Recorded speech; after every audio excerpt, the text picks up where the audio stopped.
এই গরমে ঠান্ডা ঠান্ডা পাকা আমের শরবত খেতে কি যে মজা। প্রাণটা জুড়িয়ে যায়। গতকালকে গিয়েছিলাম আমাদের গ্রামের বাগানে, তো বাগানে গিয়ে দেখি আম গাছের নিচে কতগুলো আম পরে পরে আছে, একদম হলুদ হয়ে আছে আমগুলো। মনে হয়েছিল পাকা, তাই আমি যেগুলো ভালো ছিল সেগুলো তুলে নিয়ে আসছি। তো বাড়িতে এসে আমি ফ্রিজে রেখে দিয়েছি। আজকে দুপুরে ফ্রিজ থেকে বের করে আমগুলোকে খুব সুন্দর করে ছুলে নিয়েছি। এরপরে পিস পিস করে কেটে নিয়েছি। এই আমগুলো যেহেতু পরিপক্ক পাকা আম না, এমনি খেতে ভালো লাগবে না, সেজন্য আমি জুস বানিয়ে নিয়েছি।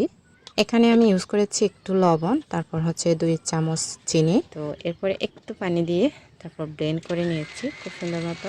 এরপরে আরেকটু ফ্রিজের নর্মাল পানি দিয়েছি, বেশি ঠান্ডা খেতে পারি না। এরপরে একটু লেবুর রস দিয়ে আবার ব্লেন্ড করে নিলাম। তারপর খুব সুন্দর মতো সার্ভ করে নিয়েছি। এই গরমে ঠান্ডা ঠান্ডা পাকা আমের শরবত খেতে কি যে মজা। প্রাণটা জুড়িয়ে যায়।